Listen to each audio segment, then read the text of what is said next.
አቅማችንን ያሳጣች ኋላ አንገዳግዳ ትጥለናለች።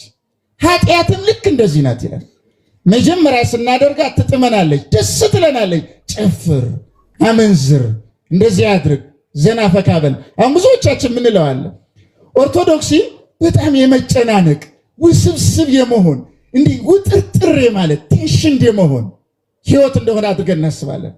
ፕሮቴስታንቲዝም ደግሞ ለቀቅ ብሎ ዘና ብሎ ፈካ ብሎ የመኖር እንደሆነ አድርገን እናስባለን።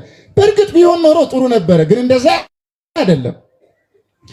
አሁን ፈታ ማለት እንዴት መሆን ማለት ነው? ለምሳሌ ፈታ ማለት ለሰይጣን ፈቃድ ራስን መስጠት ማለት ከሆነ እንዴ ሰው በሰይጣን ሐሳብ እየወደቀ ለሰይጣን እየታሰረ እየተገዛ እንዴት ሆኖ ነው ፈታ ሊል የሚችለው? እየሰማችሁ ነው የምናገረው? ፈታ ማለት ፈታ ከሚያደርገው ከእግዚአብሔር ጋር መሆን ማለት ነው አይደል እንዴ? እግዚአብሔር ጋር ስንሆን ከኃጢአት እስራት እንፈታለን አንፈታም? መልሱልኝ። እንፈታለን አንፈታም? ከሰይጣን ጋር ስንሆንስ በኃጢአት እንታሰራለን አይደል? አዎ ዛሬ ዘና ፈካ እያል የምናደርገው ኃጢአት ወደ እስራት የሚያስገባ እንጂ ወደ መለቀቅ የሚያስገባ አይደለም። ዛሬ የምናደርጋት መልካም ነገር ደግሞ ከእስራት የምታስፈታናት። መስገርትሰ ተቀጥቀጠት ዳዊት እንዳለው ወንህነሰ ድህነ መስገርተ ዲያብሎስ፣ የዲያብሎስ ወጥመድ፣ የኃጢአት ወጥመድ፣ የጥላቻ ወጥመድ፣ የክፋት ወጥመድ በአምላካችን በክርስቶስ ንቅልቅል ብላ ተፈቶልን ነው የተሰጠን ለኛ ገብቶን ከሆነ ማለት ነው። ግን ክርስቶስ የተከለው መንገድ የእስራት እንደሆነ የመጨነቅ እንደሆነ የሆነ ግራ የመጋባት እንደሆነ አድርገን የምናስብ ከሆነ ራሳችንን በራሳችን ነው ወደ ሌላ እስራት ውስጥ ምንከት። አሁን እንዲህ ብዬ ጥያቄ ልጠይቃችሁ። ለአንድ ክርስቲያን ክርስቶስን መምሰል ወይም የክርስቶስን መንገድ መከተል ይጠቅመዋል ወይስ ይጎዳዋል? በደንብ መልሱልኝ። እሺ፣ ያስደስተዋል ወይስ ያሳዝነዋል? ያለመልመዋል ወይስ ያደርቀዋል? ያሳድገዋል ወይስ ያሳጥረዋል? በሉ እንግዲያ ክርስቶስ የተከላትን መንገድ ልተክልላችሁ ነው፣ ልነግራችሁ ነው። መንገዲቱ ክርስቶስ በሄደባት መንገድ መሄድ ምንፈልግ ከሆነ መከራን መሰቀቅ ክርስትና አይደለም። ለዚህ ነው ክርስቶስ በቀላሉ ማዳን እየቻለ እስኪ አሁን እንዲህ ብላችሁ አስቡ። ለአምላክ በግርግም መወለድ ራሱ ዲዘርቭ ያደርገዋል? ይመጥነዋል? ለእግዚአብሔር ይመጥነዋል ወይ? እንደ መከራ አይወሰድም? ይወሰዳል? አይወሰድም? ይወሰዳል። ከዚያ ቀስ እያለ ማደግ፣ ከዚያ መናቅ፣ ከዚያ መሰደብ፣ ከዚያ መራቆት፣ ከዚያ መሰደድ፣ ከዚያ መመታት፣ መተፋት፣ ይሄን ሁሉ ነገር ነው የተቀበለው። መገረፍ፣ መራቆት፣ አባት የሌለው ፓትርያርክ እንኳን ቢሆን የተወገዘ ነው። የፈለገ ነገር ቢመጣ ጳጳስም ቢሆን የንስሐ አባት ያስፈልገዋል። ፓትርያርክም ቢሆን የንስሐ አባት ያስፈልገዋል። ኃጢአት የማይሰራ በምድር ላይ ስለሌለ ስያሜያችን በአጠቃላይ የሁላችን ተነሳሂያን ኃጥአን መሰኘት ነው። ልብ በሉ። በዚህ ሂደት ውስጥ በጣም ብዙ መከራዎችን እናልፋለን። ብዙ ችግሮች ይገጥሙናል። መድኃኔዓለም ክርስቶስ ያደረገልን ይህንን ነው። እርሱ በቀላሉ በቃል ብቻ ማዳን እየቻለ የሰውን ሥጋ እስከ መዋሃድ ድረስ ያተጋው የምንሰራው ኃጢአት ብዙ ስቃይና መከራ የሚያመጣብን መሆኑን እንድንረዳ ከማድረግ በተጨማሪ የክርስትና ሕይወት ምን እንደሆነ ሊያሳየን ነው። አሁን መስቀል ላይ ሲወጣ ይላል ርቱዕ ሃይማኖት፣ ልብ በሉ፣ በምድር ያለችውን ቤተክርስቲያን ይዟት ነው የወጣው ይላል። እርሷን ይዞ ወጣና ከመስቀል ላይ ዮሴፍና ኒቆዲሞስ እርሱን ነፍሱ ከስጋው ከተለየ በኋላ ያወርዱታል አይደል? አውርደው ይገንዙታል፣ ገንዘው ይቀብሩታል። እርሱን ከመስቀል ሲያወርዱ ቤተ ክርስቲያንን ግን ትተዋት ወረዱ። ለምን? አትታይም ነበርና ይላል ሊቁ። ስለዚህ ይላል ጌታ ለፍርድ እስኪመጣ ድረስ የእውነተኛ ክርስቲያን በምድር ላይ ያለ የእውነተኛ ክርስቲያን ልቡ መስቀል ላይ የተሰቀለ ነው። መስቀል ላይ የተሰቀለ ማለት በዕለተ ዓርብ ክርስቶስ ደስታ ነው ያገኘው መከራ ነው ያገኘው? እስኪ መልሱልኝ። ተደነቀ ወይስ ተሰደበ? መልሱ እንጂ። ተሰደበ አይደለም? በእነሱ ኮንቴክስት ተናቀ። እሱ ግን የተናቁትን ምን እያደረገ ነበር? እያከበረ ነበረ። ልብ በሉ። ስለዚህ አንድ ክርስቲያን ሁልጊዜ ህይወቱን ሲያስብ ዓርብ ላይ ያስቀምጦ ነው ማሰብ ያለበት። ከዓርብ ካስወጣን ይሄ ክርስቶስን መካድ፣ ከክርስቶስ መለየት፣ ክርስቶሳዊ ያልሆነ መንገድ መፈለግ ነው። ቅዱስ ዮሐንስ አፈወርቅ እንደዚህ ይላል። ለምሳሌ በምድር ላይ የኖረ መከራ አይድረስብኝ የሚል ክርስቲያን እሱ ክርስቲያን አይደለም ይላል። መከራ ማለት ይሄ በመጋዝ መተርተር፣ በድንጋይ መቀጥቀጥ፣ በፈላ ውሃ መቀቀል፣ እንደዚህ መደረግ፣ መታረድ ምናምን ብቻ አይደለም። የመሰደብ ሊሆን ይችላል፣ የመናቅ ሊሆን ይችላል፣ የመተቸት ሊሆን ይችላል። በቃ ብዙ አይነት የማነወር ሊሆን ይችላል። የማትጠብቁትን ውስጣችሁ ሰርስሮ የሚገባ ነገር የሚናገራችሁ ሰው ሊኖር ይችላል። ያን ሁሉ መቀበል ነው። ያን ግን ለመቀበል የምንችለው ማንን ስናይ ነው? ክርስቶስን ስናይ ነው። ይህንን ነው የተከለልን የክርስትና ሕይወት። እንዲያውም ዮሐንስ አፈወርቅ ምንድነው የሚለው? the worst persecution the church can't face is the lack of persecution ይላል። ምን ማለት ነው? ባጭር አገላለጽ ቤተ ክርስቲያን እስካሁን የደረሰባት መከራ እንዲያውም የመከራ ማጠር ነው። the lack of persecution ነው፣ የመከራ እጥረት ነው። እውነተኛ ክርስቲያን ከሆነ የበለጠ ነው መከራ የምትቀበለው። ዳዊትም ተናግሯል። እስማ መከርከነ እግዚኦ ወፈተንከነ ከመ ይፈትንዎ ለቡሩር። ልክ አንድ አንጥረኛ ወርቅን በእሳት ፈትኖ ጽሩይ እንደሚያደርገው በመከራ እሳት ፈተንኸኝ፣ ወርቅነቴ እንዲነጣ አይለፍከነ ማእከለ እሳት። በእሳቱ በመከራው ደግሞ እንዳልፍ ኃይሉን ጸጋውን ደግሞ ሰጠኸኝ ይላል። በዚህ ምክንያት አካላዊ ቃል በመናገር ብቻ ማዳን እየቻለ ሰው ሆኖ ማዳንን የመረጠው ክርስትና መከራ የመቀበል ሕይወት እንደሆነ ሲነግረን ነው። ምንድነው እናንተ የገጠማችሁ? ምንድነው ያወዛገባችሁ? ምንድነው ፈጣሪን ቀና ብላችሁ እንዳታዩ ያደረጋችሁ? ጎበጥ ያደረጋችሁ ምንድነው? ተስፋ እንድትቆርጡ፣ እንድትጨነቁ፣ ሕይወት ጨለማ እንዲሆንባችሁ ያደረጋችሁ ምንድነው? ምን እያያችሁ ነው? አይናችሁን ማን ላይ ነው የተከላችሁት? ከምን ጋር ነው አይናችሁ እየተገናኘ ያለው? ጆሮአችሁ ምንድነው የሚሰማው? ይኸው ተመልከቱ። የምናየው ነገር ነው ሕይወታችን ላይ ትልቅ ተጽዕኖ የሚፈጥረው። ክርስቶስን የምናየው ከሆነ አስቡ እንግዲህ በከብት በረት መወለድ። ጥያቄ ልጠይቃችሁ። እናንተ የተወለዳችሁት በከብት በረት ቢሆን በርዝዴያችሁን ታከብራላችሁ ይመስለኛል። ይቻላል አይቻልም የእናንተ አከባበር የሚለውን ለወደፊት እንነጋገርበታለን። ምክንያቱም አከባበሩ የተለያየ ስለሆነ ማለት ነው። እንዴ በርዝዴውን ራሱ እንዴት ማክበር እንዳለበት ሳያቅ የሚያከብር አለ። ግራ አጋቢ አክባሪ ማለት ነው። ራሱ በርዝዴውን ዘ ዴይ ኦፍ ዴዝ አድርጎ የሞት ዕለት አድርጎ የሚያከብር አለ። ታውቃላችሁ? ገሎ ማለት ነው። በሚወለድበት ጊዜ የነበረውን ነገር በሙሉ ጭልጥ ግርይት አድርጎ አጥፍቶ የሚያከብር አለ። እንደዛ በዛ መንገድ አልነበረም። በስርዓቱ ከሆነ ምንም ችግር የለበትም። በሌሎችም ቤተክርስቲያን ስለሚከበር ማለት ግን የተወለዳችሁት በከብት በረት ቢሆን የዛሬ 20 ዓመት በከብቶች በረት የተወለድኩበት ቀን ብሎ የሚናገር ይኖር ይሆን? ከእናንተ መካከል ይኖር ይሆን? ጠጋ እናረግና ቤተ መንግስት አካባቢ ልንል እንችላለን አይደለም? ቢያንስ አንናገርም ብዙዎቻችን። እስኪ አስቡ፣ መድኃኔዓለም ክርስቶስ የኛ ፈጣሪ ሆኖ ሳለ በከብት በረት መወለድን ሳይሰቀቅ ከመቀበል አልፎ በመጽሐፍ ማጻፉ ለምን ይመስላችኋል? በተናቀ ቦታ መወለዱን ያጻፈው ለምን ይመስላችኋል? ሳንሰቀቅ፣ ሳንረበሽ፣ ተስፋ ሳንቆርጥ፣ ሳንወዛገብ የሚገጥመንን ነገር በአጠቃላይ በከብት በረት እኮ የተወለደው ተገፍቶ እኮ ነው። ታውቃላችሁ? ቦታ አጥቶ እኮ ነው። እናቱ ቅድስት ድንግል ማርያም ሰማይ ወምድር ዘያገምሮ የተባለላት እሷ ከሰማይ የምትበልጥ ሰማይ የሚቀበላት ጠፍታ እኮ ነው ከብት በረት የወረደችው። ተሰዳ። አይገርማችሁ? ቤተ መንግስት መወለድ እየቻለ መድኃኔዓለም ተሰዶ በከብት በረት መወለዱን የሚያስብ ሰው፣ ይህን የሚረዳ ሰው እንዴት ሆኖ ነው ማረፍ ማይችለው? መድኃኔዓለምን የገፋች ዓለም እኔም ብትገፋ፣ አንቺም ብትገፋ፣ አንተም ብትገፋ፣ አንቺም ብትንቅ፣ አንተም ብትንቅ ምን ብርቅ ምን ድንቅ ነው? ይልቁን ልቡናችን በክርስቶስ ላይ ካላሳረፍን ግን ትንሽዬ ነገር ትበቃናለች። ኩምሽርሽር ነው የምንለው። ትንሽ ቃል አይደለም ትንሽ ሲነገር ኮምሽርሽር እንላለን። ትልቁ ችግር ያለው እዚህ ጋር ነው። ግን ክርስቶስ ቃልም እስኪ ንገሩኝ ቃልም ስጋ ሆነ በሉ እስኪ። አዎ ክርስትና በመከራ ውስጥ የሚያልፉት ህይወት ነው ሲል ነው አንደኛ።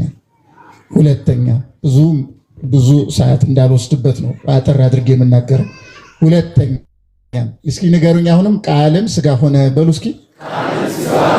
ቃል ስጋ ሆነ እግዚአብሔር ምን ሆነ? መልሱልኝ። እግዚአብሔር ምን ሆነ?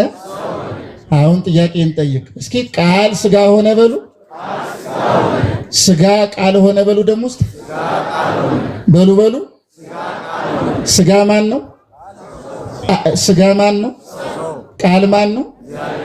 ስጋ ቃል ሆነ በሉ እስኪ።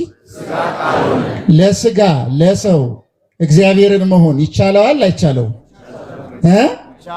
ይቻለዋል። አዳም ዕፀ በለስን የበላው ምን ሆናለሁ ብሎ ነው? መልሱልኝ። በበላ ጊዜ ሆኗል? ከነበረው ክብር አልተዋረደም? አልተንኮታኮተም? ጸጋውን አልተገፈፈም? አይደለም? ከእግዚአብሔር ጋር የነበረውን አንድነት አላጣም? አልፈራም? አልደነገጠም? ሰላም አላጣም? አልሮጠም? አልተደበቀም? የበለስ ቅጠል አላገለደመም? በቃ ይሄ መቅበዝበዝ፣ መፍራት፣ መደንገጥ፣ እንደዚህ መጨነቅ፣ ግራ መጋባት በአጠቃላይ ይሄ የሚመጣው ከሚገባን በላይ ስለ ራሳችን ማሰብ ስንጀምር ነው። እግዚአብሔር ከሰጠን እግዚአብሔር ለኛ የሰጠን መጠን አለ። ያን መጠን አልፈን ራሳችንን እግዚአብሔር ከፈቀደው በላይ ማድረግ ስንፈልግ ያ ማለት በሌላ አነጋገር ትዕቢት ማለት ነው። ልብ በሉ። ትዕቢት ጸጋን ያስገፍፋል፣ ሰላምን ያሳጣል፣ ያራቁታል፣ ያስደብቃል፣ ያሸሽጋል። ይህን ያደርጋል ትዕቢት። በአጭር አነጋገር ኃጢአት ማለት ነው። ኃጢአት ማለት እግዚአብሔርን ማጣት ማለት ነው። በአብዛኛው የጭንቀት፣ ግራ የመጋባት፣ ተስፋ የመቁረጥ፣ የመቅበዝበዝ፣ የመራቆት፣ የመደንገጥ፣ የሚይዙትን የሚጨብጡትን የማጣት የመሮጥ ምናምን ህይወት ከኃጢአት የተረሳን ይመጣል። ከኃጢአት እየተላቀቅን ስንሄድ ወደ እውነተኛ ሰላም እየገባ ነው የምንሄደው። ወደ እውነተኛ ደስታ እየገባ ነው የምንሄደው። ኃጢአት እያደረግን ስንሄድ ደግሞ ከእግዚአብሔር እየራቅን ነው የምንሄደው። ከእግዚአብሔር እየራቅን ስንሄድ ሰላም እያጣን፣ ደስታ እያጣን፣ እየተጨነቅን፣ እየተወዛገብን ነው የምንሄደው። አዳም እንደዚያ ነበር የሆነው። ለማይችለው ልሁን ብሎ በመሞከሩ ምክንያት ከነበረው ክብር ተዋርዶ ለሚያደርገው ኃጢአት እንኳን በብሉይ ኪዳን በጣም በሚያስገርም ሁኔታ ለአዳም ኃጢአት የእንስሳ መስዋዕት እስኪቀርብ ድረስ ደርሷል። ለኃጢአቱ ይሄ አክቹዋል ሲል ለሚባለው ዕለት ዕለት ለሚሰራው ኃጢአት፣ ገቢራዊ ኃጢአት፣ ለዛ ኃጢአት ይቅርታ ያሰጥስን የፍየል መስዋዕት ይቀርባል። ኃጢአት ሰሪው አዳም መስዋዕት የሚቀርበው ፍየሉ፣ ኃጢአት ሰሪው አዳም መስዋዕት ሆኖ የሚቀርበው በጉ፣ ላህሙ፣ ርግቡ። ለምን መሰላችሁ? አዳም ሆይ ዕፀ በለስ በልቼ አምላክ ሆናለሁ ብለህ ነበረ፣ ሆንክን? እግዚአብሔር ሲመጣ ምንድን ነው ያለው? አዳም የት ነው ያለኸው? እስኪ ተናገሩት ይሄንን። አይገርማችሁ? እግዚአብሔር አዳም የት እንዳለ ያውቃል አያውቅም? እማያውቅ አይመስልም? ታዲያ እንዲህ ብሎ ሲጠይቅ ምን እያለ መሰላችሁ? አሃ ዕፀ በለስ በልቼ ከብራለሁ ብለህ ከብረህ ነው ያለኸው? የት ነው ያለው አዳም? አምላክ ሆንክን? ተካኸኝን? ደረስክብኝን? የት ነው ያለው? ተራቁተህ፣ ጸጋህን አጥተህ፣ ፈርተህ፣ ተደብቀህ ኃጢአት እንዴት እንዳደረገ ታያለህ። ተመለስ፣ አሁንም ቢሆን እቀበልሃለሁ። አዳም በነገራችን ላይ የሰራው ኃጢአት ቀላል ኃጢአት አይደለም። የመጀመሪያ ኃጢአቱ ዕፀ በለስን ቆርጦ መብላትም አይደለም። በነገራችን ላይ የመጀመሪያ ኃጢአቱ ዲስብሊፍ አለማመን ነው የሚባል፣ በእግዚአብሔር አለማመን። ወይም እንደውም አንዳንድ ሊቃውንት ምንድን ነው የሚሉት? እርግጥ እንደ አራተኛ አድርገው ያመጡታል። ካለማመን በኋላ ነው የሚመጣው እግዚአብሔርን የመተካት ፍላጎት፣ እግዚአብሔር ላይ ሌላ እግዚአብሔር የመሆን ፍላጎት። አይገርማችሁ? እግዚአብሔርን እገለብጣለሁ ነበር ያለው። እንደዚህ እያለው እንኳን አንተ እንዴ እኔ ፈጥሬ ወደዚህ ምድር መተህ እገለብጣለሁ ትላለህ ብሎ ቁርጭም ወይ ኩሽ አድርጎ ስብር አድርጎ ማጥፋት እየቻለ ወደቀ። አይደለም? ተራቆተ፣ ተቅበዘበዘ። ለሰው አምላክ መሆን አይቻለውም ማለት ነው። ጥሩ። ለአምላክ ሰው መሆን ሲቻላል አይቻለው? አዳም ዕፅ በልቼ አምላክ ሆናለሁ ብሎ ነበር። በልቶ ሆነ? እግዚአብሔር ግን አዳም የተመኛትን ትንቢት ልፈጽምልህ አምላክ ላድርግ ቢለው ይችላል አይችልም? ይችላል አይችልም? እግዚአብሔር የሚሳነው ነገር ስለሌለ ማለት ነው። ልብ በሉ። ዲያብሎስ ይህም ብትበላ አምላክ ትሆናለህ ብሎ ዝቶበት ነበረ። በላና ወደቀ። ሲጥለው እግዚአብሔር የዲያብሎስን ቃል ትንቢት አደረጋት። እግዚአብሔር ለኛ ያለውን የማይመረመር ፍቅር፣ በቃላት የማይመጠን ፍቅርን የገለጠው በተዋህዶ ምን አደረገ? እግዚአብሔር የአዳምን ስጋ ዕፀ በለስ እንዲበላ ገፋፍቶ ቆስቁሶ ካዋረደው በኋላ ዲያብሎስ እግዚአብሔር የዲያብሎስን ቃል ትንቢት አደረገና ምንድነው ያለው? ስለ ጠላት ዲያብሎስ ብሎ እግዚአብሔር የአዳምን ስጋ ተዋሃደና የተዋሃደው ስጋ በተዋህዶ አማካኝነት የባህሪ አምላክ አደረገው እና ዳዊት ምን ይላል? ይሄንን በእንተ ሕማሞሙ ለነዳያን ወበእንተ ገዓሮሙ ለሙቁዓን ይዜ እትነሳ ይቤ እግዚአብሔር ሬሲ መድኃኒተ ዋግድ ቦቱ። በቃ በምድር ላይ መድኃኒትን አደርጋለሁ። ይህም ብቻ አይደለም ያለው። ዲያብሎስ እንዲህ ብሎ ይናገር፣ ምን ውእቱ አምላካችሁ ማን ነው? ማን ነው አምላካችሁ ብሎ ዕፀ በለስን ካበላን እንድንወድቅ ካደረገን በኋላ ማን ነው አምላክ? ዕፀ በለስ በልተህ ወደቅክ እኮ አምላክ አሁን ላንተ ማን ነው እያለ ይሳለቅበት ነበር። በእንተ ጸላኢ ከመ ትንስቶ ለጸላኢ ወለገፋኢ፣ ይህንን ገፊ፣ ይህን አረመኔ፣ ይህን ጨካኝ ታሳፍረው ዘንድ እስኪ ስለ ጠላት ብለህ እስኪ በሉ በሉ ስለማ ብለህ።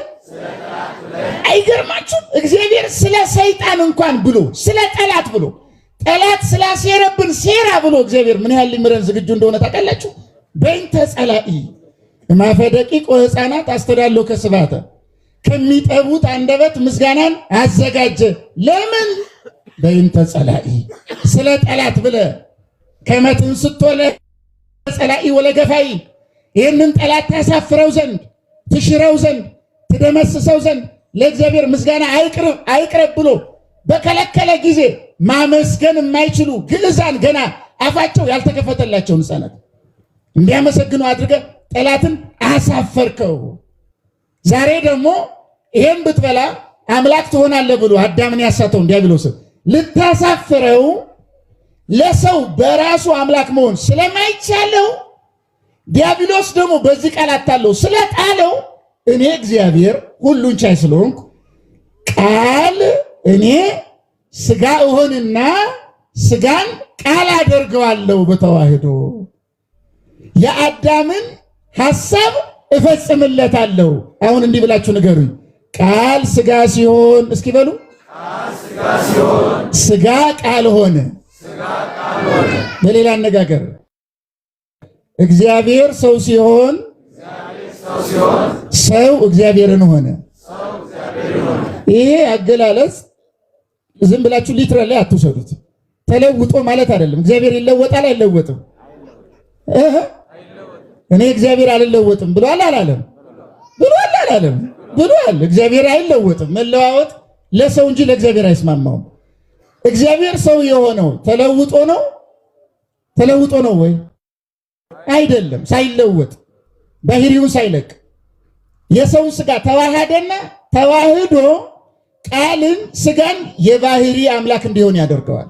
ተዋህዶ ያው ምስጢሩን ባብራራ ረጅም ሰዓት ይወስዳል። ምናልባት ቃለ መጠይቁ ላይ ይሄን ጉዳይ የሚመለከት ስላለ ነገ ከነገ ወዲያ ጀምሮ ሊቃውንት ያብራሩላችኋል። ይሄን በደንብ አመስጥረው። ግን እኔ አሁን እንድትይዙ የምፈልገው ሐሳብ አለ። በእግዚአብሔር ካልሆነ በራሳችን ምንም አይነት ክብር ልናመጣ አንችልም። ከምንም አይነት ችግር ልንላቀቅ አንችልም። እግዚአብሔር ከፍ ያላደረገው ሰው በራሱ ከፍ ሊል አይችልም። እግዚአብሔር ሰላም ያልሰጠው ሰው በራሱ ሰላማዊ ሊሆን አይችልም። እግዚአብሔር ከኛ ጋር መሆን አለበት። እግዚአብሔር ከኛ ጋር ከሆነ ደግሞ ሚችለን የለም፣ ሚያሸንፈን የለም። ጠላትም ቢሆን ሰይጣንም ቢሆን አጋንንትም ቢሆኑ ሌሎችም ቢሆኑ እልፍ አይላፋት ቢሆኑ እግዚአብሔር ከኛ ጋር ከሆነ ቅዱስ ጳውሎስም ተናግሯል። እግዚአብሔር ከኛ ጋር ከሆነ ማን ይችለናል ብሏል። ማንም አይችለንም እግዚአብሔር ከኛ ጋር ከሆነ። መሰረታዊ ጉዳይ ግን እግዚአብሔርን ከኛ ጋር እንዲሆን አድርገነዋል ወይ የሚለው ነው። ስለዚህ ተመልከቱ፣ ቃል ሥጋ ሆነ ማለት እግዚአብሔር ሰው ሆነ ማለት ነው። አሁን እንዲህ ብለን ጥያቄ እንጠይቅ በደንብ ግልጽ ሆኖ እንዲገባና ይሄን ነገር እግዚአብሔር ክብሩ እስከየት ድረስ ነው ተብሎ የማይነገርለት ነው። ለክብሩ ለእግዚአብሔር ወሰን አለ የለው? ለእግዚአብሔር ክብር እየፈዛችሁ ነው እንድትመልሱ ነው። አለ የለው? የለውም አይደለ? ወሰን የለውም ለእግዚአብሔር ክብር አይገለጽም። ኢንፋይናይት ነው። ኢንፋይናይት ራሱ የሚለው አይመጥ ነው፣ የኛ ቋንቋ ነው። እግዚአብሔር ከክብር ሁሉ በላይ ነው። እግዚአብሔር ልዑል ነው። አሁን ሰው ኃጢአት በሰራ ጊዜ፣ ከጸጋ በተራቆተ ጊዜ፣ በተደበቀ ጊዜ፣ በተሸሸገ ጊዜ፣ በታመመ ጊዜ እግዚአብሔር የታመመውን ሰው የእሱም ባህሪና ሥጋ ሊዋሃድ መጣ። ክብሩ መጠን የሌለው እግዚአብሔር የተሰጠውን ክብር ትቶ የተዋረደውን አዳምን ፍለጋ ሰው ሊሆን ወደ እሱ ጋር መጣ። አሁን ልብ በሉ፣ እግዚአብሔር ከኛ ሥጋ ጋር ተዋሃደ። ከኛ ሥጋ ጋር ልብ በሉ፣ እግዚአብሔር ከልዕልናው ዝቅ ብሎ አይመጥነኝም ሳይል አይመጥነኝም ሳይል አሁን እንደው አንዲት የንጉሥ ልጅ ብትኖር አንድ እንደው ይህን ቢጤውን ደካማውን በራሱ ምንም ማድረግ ያልቻለውን የተራቆተ ልታገባ ትችል ይሆን? ኤክሴፕሽናሉን ትተን ማለት ነው። ትችል ይሆን? አትመጥነኝም አትባባሉም? አሁን እናንተ ራሱ እዚህ አትባባሉ? ጉራጌው አማራውን አትመጥነኝም ሊል ይችላል። አማራው ጉራጌውን አትመጥን እንዴ? እኔማ የተለየው አማራው በራሱ ሳ ወሎየው እንደገና ጎጃሚው እንደገና ደግሞ ይሄድና ጎንደሬው እንዴ አትመጥነኝም ይላል። በአንድ ቤተክርስቲያን ውስጥ ሆኖ ነው እንግዲህ ገንዘብ ያለው ገንዘብ የሌለው፣ ዕውቀት ያለው ዕውቀት የሌለው፣ ስልጣን ያለው ስልጣን የሌለው አትመጥነኝም ይላል። አንነካካም አንተ እግረኛ የሚል ደግሞ አለ ብዙ ሆነት። እስኪ አሁን እንዲህ ብለን እንጠይቅ፣ ለእግዚአብሔር ሰው መሆን ይመጥነዋል አይመጥነው? ፈዛችኋል? አይመጥነው። ላቁም። እየሰማችሁ ነው? ለእግዚአብሔር ሰው መሆን ይመጥነዋል አይመጥነው? እስኪ አሁን አስቡ፣ ለአምላክ ሰው መሆን ሳይመጥነው ሳይገባው የእኛን ሥጋ ለመዋሃድ ካልተሰቀቀ፣ እምቢ ካላለ፣ ካላራቀ፣ ካልገፋ፣ ያውም እኮ የራሱ ሊያደርግ እኮ ነው። አይገርማችሁ? የራሱ ያውም በተዋህዶ ነው። ዝም ብሎ ቤት ውስጥ እንደማይደር አይደለም። አንድ ባለጸጋ አንድ ድሃ አስገብቶ ቤቱ ሊያበላ ይችላል። እንደዛ አይደለም። በኦንቶሎጂካል ዩኒየን ባህሪያዊ ተዋህዶ የሥጋን ገንዘብ የራሱ ገንዘብ ሊያደርግ እግዚአብሔር የኛን ገንዘብ የተራቆትነውን ሁሉን ነገር በራሳችን ፍላጎት ያጣነውን የኛን ሥጋ የነዳያንን ሊዋሃድ መምጣቱ አይደንቃችሁ? ራሱን ዝቅ አድርጎ በከብት በረት ተወልዶ በላህምና በአድግ እስትንፋስ እየተሟሟቀ ሚንከባከበው ጠፍቶ ሚያየው ጠፍቶ በዛች በከብት በረት ዝቅ ብሎ መድኃኔዓለም ክርስቶስ ተወለደ። ይሄ ምን አይነት ትሕትና ነው? እግዚአብሔር ዝቅ ብሎ የሰውን ሥጋ ሲዋሃድ የተዋሃደውን ሥጋ ከፍ አደረገና በዘባነ ኪሩብ በየማነ አብ። ልብ በሉ። አሁን ስንሰግድ እኛ የምንሰግደው ቃል ለተዋሃደው ሥጋ ጭምር ነው። እሰግድ ለአብ ወወልድ ወመንፈስ ቅዱስ አሐተ ስግደተ ስንል ቃል ሥጋን ተዋህዶ ያ ሰው ለሆነው አምላክ ለኢየሱስ ክርስቶስ ለአብ እንደምንሰግደው እንሰግዳለን። ለሥጋ ራሱ ቃል ለተዋህደው ሥጋ የአምልኮ ስግደት እንሰግዳለን ማለት ተዋህደው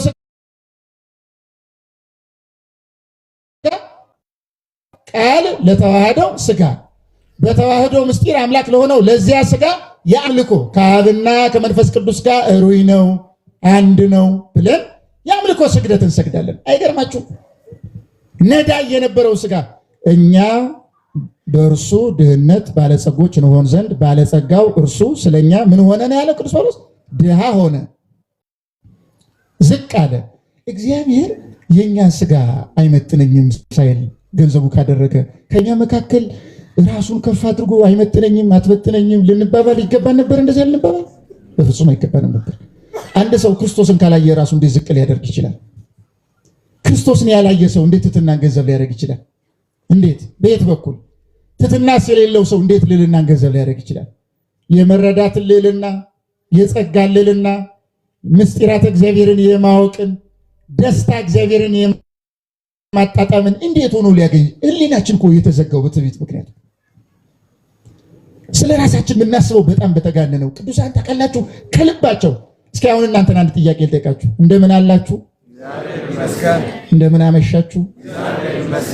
የዚህ ጊዜ አካባቢ ምዕመናን ወይም እዚህ የተሰባሰባችሁ ለሱባኤ የመጣችሁ በአጠቃላይ እንደምን አመሻችሁ? እናንተ ርጉማን እንደምን አመሻችሁ? እሺ እንዲህ እናድርገው። እናንተ ደጎች እንደምን አመሻችሁ? እሺ እናንተ ውሾች እንደምን አመሻችሁ? ያስሄዳል። ይሄ ስድብ ይመስላል አይደል? ደስ አይልም አይደለም? እናንተ አመንዝሮች እንደምን አመሻችሁ ብል ደስ ይላችኋል? ዛሬ ደግሞ ምን አይነት ሰባኪን ያመጣችሁ? ታሰድቢናለሽ በአውደ ምሕረት ነው የምንለው አይደል? መጽሐፍ ቅዱስ ላይ ደንቆሮ አትበለው ይል አይደለም? ምን ይሄ ሰባኪ ይሄን ጥቅስ አያውቀውም? ምን ዝም ብሎ ነው እንደዚህ የወጣው? እንደማ አንልም እንላለን አንልም። ግን ባከብራችሁስ እናንተ ደጎች ጀግኖች ብላችሁስ ደስ አይላችሁ? ደስ ይለናል አይደል? እንደዚህ እንዲለን የሚያደርገው ምንድነው? ትዕቢት እኮ ነው። ታውቃላችሁ? ትዕቢት የሌለበት ኃጢአት የለም። ቅዱስ ባስልዮስ ወጥን ጨው ያጣፍጣታል፣ ኃጢአትን ሁሉ የሚያጣጥመው ትዕቢት ነው። ትዕቢት የሌለበት ኃጢአት የለም። ወደዳችሁም ጠላችሁ መጠኑ ይለያያል እንጂ ትዕቢት አለኛ ጋር። እንዴት ይለኛል? ይሄ ቃል ለኔ ዲዘርቭ ያደርገኛል ምናምን ይላል። ክርስቶስም ምንድነው ያሉት? ምንድነው የተባለው? ክርስቶስ አምላክ አይደለ? ፈጣሪ አይደለ? መድኃኒት አይደለ? ምን ያልተባለው ነገር አለ? እኛ አንድ ቃል ሲነገረን ለምን የምንንኮሻኮሸው? ጭምትርትር የምንለው ለምንድን ነው? የምናየውን ነገር ስላላጠራ ነው።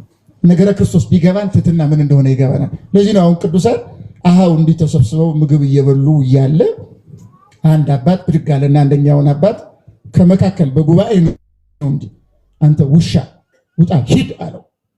ብድግ አለና መሄድ ጀመረ። ቀስ ብሎ ኋላው ተከትሎ መጣና እስኪ አንዴ ቆየኝ አለው። ቆም አለ። አንተ ውሻ ውጣ ሂድ ስል በጉባኤ ምን ተሰማ ሲለው፣ እንዴት ውሻ ብለው ያከብሩኛል? ውሻ ለጌታው ይገዛል፣ እኔ ግን ለጌታ የተገዝቼ አላቅም። እንዴት አከበርከኝ ስል ነበረ። አሁን እናንተን አንቺ ውሻ አንተ ውሻ ውጣ ሂድ ቢባል ከዚህ መካከል እንደዛ እያለ የሚያስብ ይኖር ይሆን? በስመ አብ አስቸጋሪ ነው። የኛ ብዙ ነገር ነው የምናቀርበው። ፈጣሪ ራሱ መጥቶ ታገሽ እንጂ ቢለን አልሰማም እንዴ ውሻ እያለኝ እንዲህ እያለኝ ነው የምንለው። ምክንያቱም እኛ በብዙ ኃጢአት ተተብትበን የተያዘ። ለዚህ ነው ፍሬ የማናፈራው። አልቦ እጽ ሰናይ ዘይፈሪ ፍሬ እኩየ ወአልቦ እጽ እኩይ ዘይፈሪ ፍሬ ሰናየ። መልካም ዛፍ ሆኖ ክፉ ፍሬ የሚያፈራ የለም፣ ክፉ ዛፍ ሆኖ ደግሞ መልካም ፍሬ የሚያፈራ የለም። ወኩሉ እጽ ይታወቅም ፍሬው እያርሩ በለስ ማስዋቅ ወይቀስሙ አስካለ ማመኬላ። በቃ ከእሾ ነው የሚገኘው፣ ከበለስ በለስ ነው የሚገኘው። መልካም ልቡና ካለን ማንም አያሸንፈንም። እርግጠኛ ሆኜ ነው የምነግራችሁ። የፈለገ ስድብ፣ የፈለገ ንቀት፣ የፈለገ ዱላ፣ የፈለገ የቃላት ጋጋታ ሰው እንደመሆናችን ሊረብሸን ይችላል። ክርስቶስን ካየነው ግን የቱም አይረብሸንም። በእርግጠኝነት ነው የምነግራችሁ። ማለፊያ ነው፣ መሻገሪያ ነው። ለዚህ ነው ቃል ሥጋ ሆነ ያልኳችሁ። እግዚአብሔር ዝቅ አለ፣ ተዋረደ። ውርደትን እኮ ነው ገንዘብ ያደረገ። መራቆት አይደንቃችሁም? ለእግዚአብሔር መቸገር፣ ተጠማው ማለት አይገርማችሁም? ለእግዚአብሔር ዓለማትን የሚመግብ ሆኖ ሳለ ተርቦ ነው እንደዛ የሚለው። ሳምራዊቷ ጋር ሄዶ ጠማኝ አላት። ለምን ይመስላችኋል? እንዲገባን እኮ ነው፣ እንድንረዳ ነው። ይሄ ካልገባ ማንን ነው ማጽናኛ ልናደርግ የምንችለው? በምንድን ነው ልንሻገር የምንችለው? በምንድን ነው ልናርፍ የምንችለው? አመመኝ እንላለን። ክርስቶስ አልታመመም፣ አልተገረፈም፣ አጥንቱ አልተቆጠረም፣ ደሙ አልፈሰሰም፣ ወዙ አልጠፋም። እስከዚያ ደም ግባት የለውም ባየነው ጊዜ እስኪባል ድረስ አልሆነም ክርስቶስ። እንግዲህ ታዲያ ያን ሁሉ የተቀበለ ያን ሁሉ የሆነው ለምን ይመስላችኋል? ስለኛ እኮ ነው። ስለኛ ሲል ክርስቶስ ያን ሁሉ ከሆነ እኛ እንዴት ነው ክርስቶስን እያየን ትንሽ የመከራ መታገስ የሚያቅተን? እና ኦርቶዶክሳውያን ክርስቲያኖች ቃል ሥጋ ሆነ የሚለው ጥልቅ ሐሳብ ያለው ቅዱሳን ይሄን ሲረዱ እርፍ ነው የሚሉት። ብትሰድቧቸው አሁን አባ አጋቶን የተባለ አባት አለ። በጣም በቅድስ ነው የታወቀ ነው። ሊፈትኑት እንደዚሁ ሰዎች ሰብሰብ ብለው ሄዱና በአቱ ድረስ አባ አጋቶን ሌባው አሉት። በአቱ ድረስ መጥተው ነው እንግዲህ አሁን እናንተ ጋር ቤት ድረስ መጥቶ አቶ አየለ ሌባው ቢባል አየለ ይለቀው ይሆን? ቤት አስገብቶ ነው በዱላ በምን የሚቀጠቅጠው አይደለም እንዴ? በተለይ ደግሞ ስልጣን ያለው ከሆነ አለቀለት። በቃ ያ ሰው ተሰባብሮ ነው የሚቀረው። አጋቶን ጋር ሄደው አባ አጋቶን ሌባው ሲሉት አቤት፣ አባ አጋቶን አመንዝራው አቤት፣ አባ አጋቶን ወራዳው አቤት። ይሄን የሚለው ለማስመሰል አይደለም። አሁን እናንተ ሌቦች ምናምን ብል እዚህ ጋር ምናልባት ጥቅሱን ስለሰማችሁ አው ልትሉ ይችላል። ውጭ ብላችሁ በቦክስ ነው የምትሉኝ፣ አትለቁኝም ትንሽ እንኳን። ምክንያቱም ልባችን ላይ እውነተኛ ትህትና የለማ። ትህትና ክርስቶስ የሰበካት መንገድ ናት፣ ቃል ስጋ። ምክንያቱም ማንኛውም ጸጋ ዕውቀት እንኳን ቢሆን ትህትና ከሌለው ዜሮ ነው የሚሆነው፣ ዜሮ ነው የሚሆነው።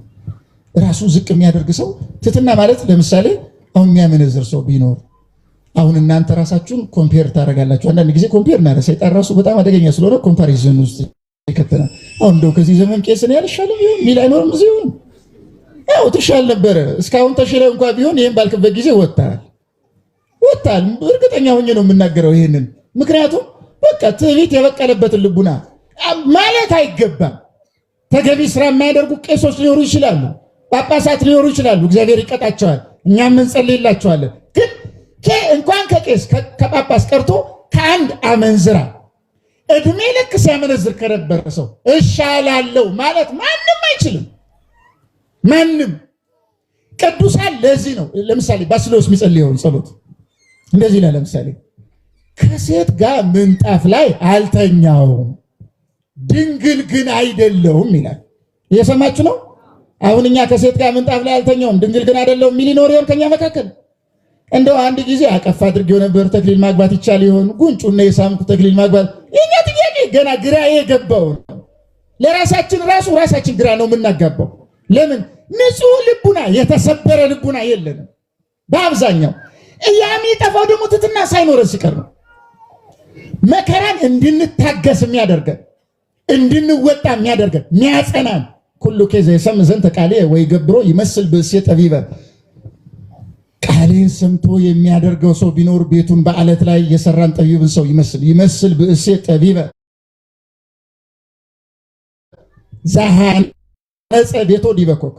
በአለት ላይ የሰራን ሰው ይመስላል። ዘንሙ ዘናማት ወውዙ ዋይዝ ወነፉ ነፋሳት ወገፍእ ወለውቱ ቤት ወኢወድቀ። ቃሌን ሰምቶ የሚያደርገው ሰው ቢኖር ቤቱን በአለት ላይ የሰራን ጠቢብን ሰው ይመስላል። ዝናብ ዘነበ፣ ጎርፍ ጎረፈ፣ ነፋስ ነፈሰ፣ ያን ቤት ገፋው፣ አልወደቀም። ለምን? በአለት ላይ ተሰርቷልና። ኩሉ ከዘ ይሰምዕ ዘንተ ቃልየ ወኢይገብሮ።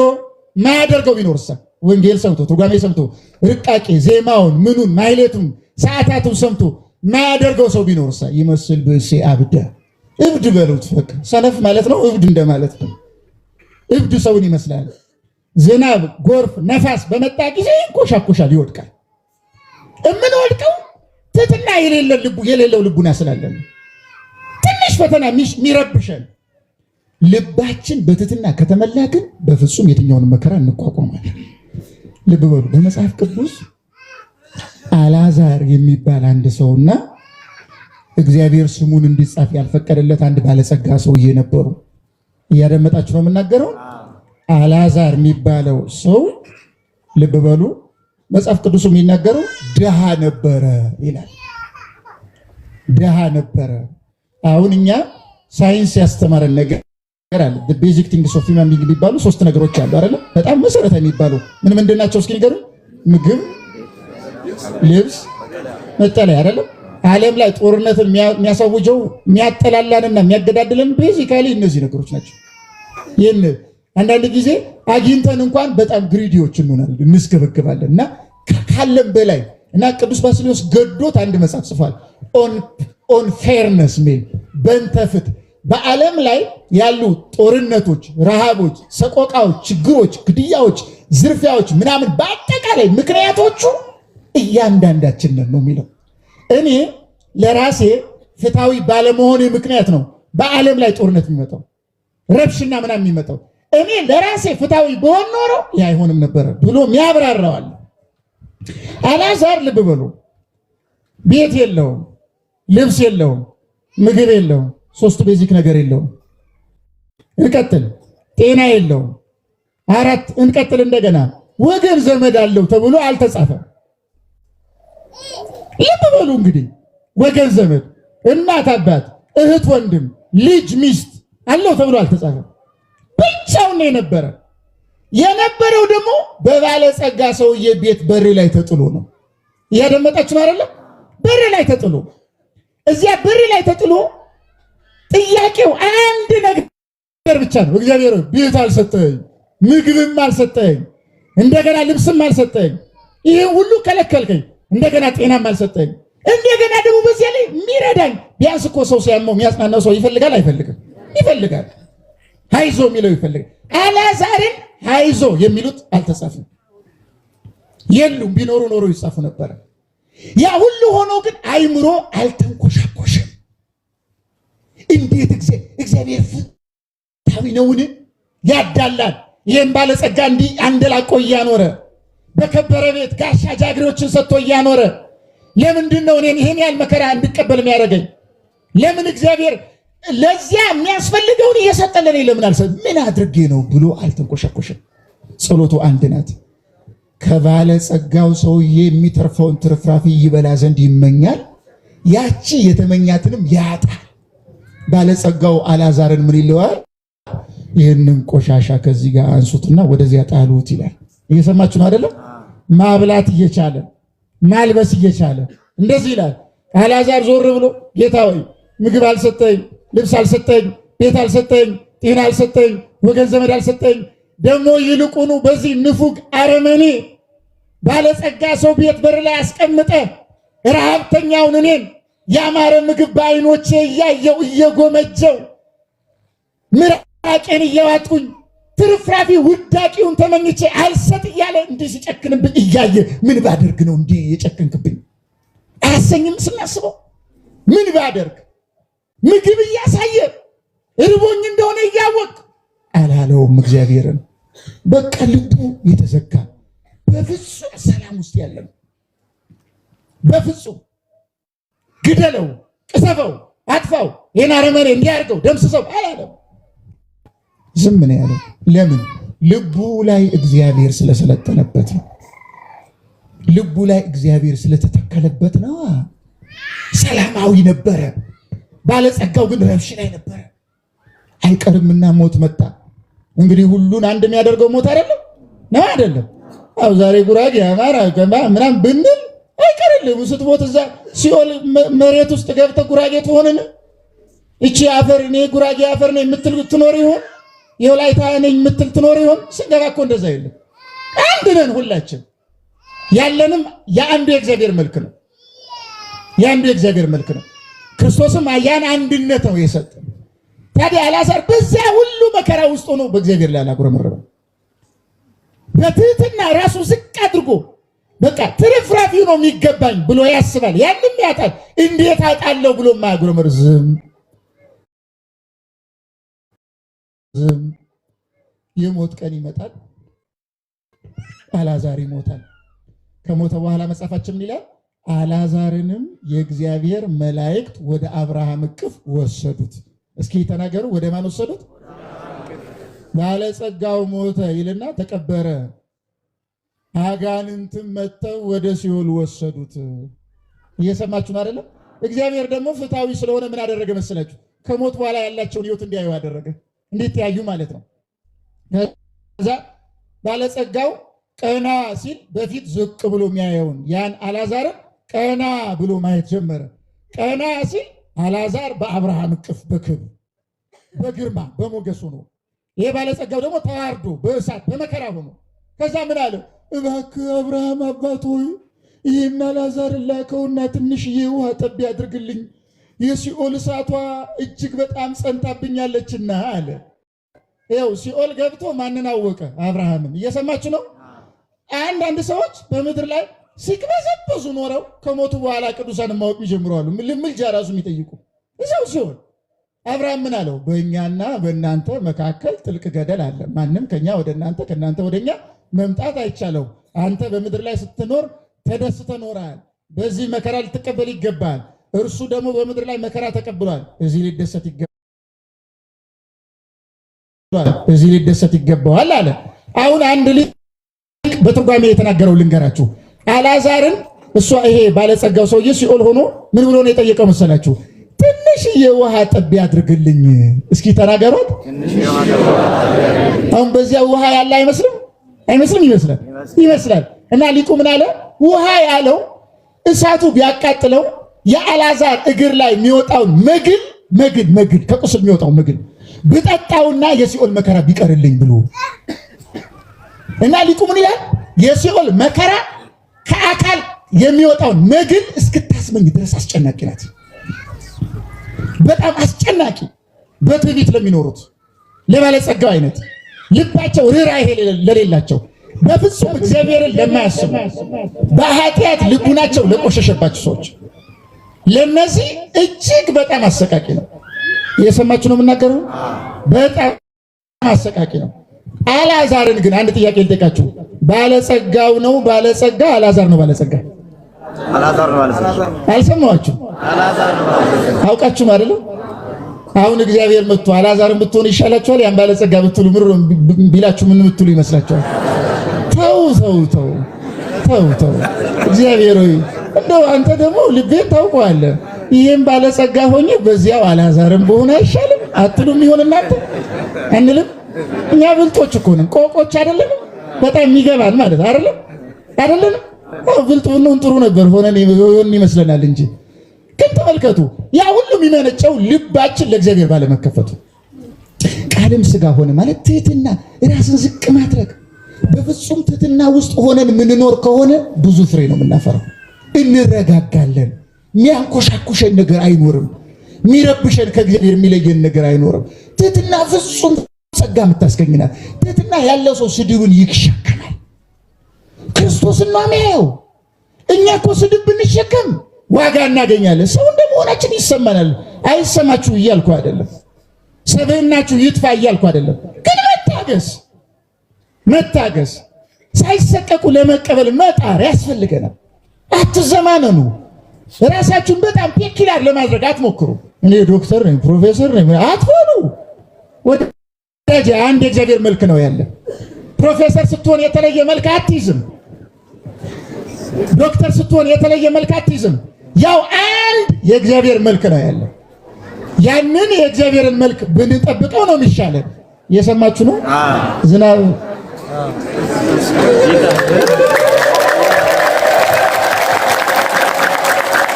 ደስ ብሏችሁ ነው? እግዚአብሔር ይመስገን ዝናቡን ስለሰጠን። ግን ደግሞ እኔ ማስበው ምን መሰላችሁ? ምን አለ ልክ አሁን እግዚአብሔር ከሰማይ ዝናቡ እንደሚያዘንበው እኛም ከልቡናችን የእግዚአብሔርን ቃል ብናዘንበው አይሽ ጥሩ አልነበረ? እግዚአብሔር ለዛ በቸርነቱ ደግሞ ያብቃል።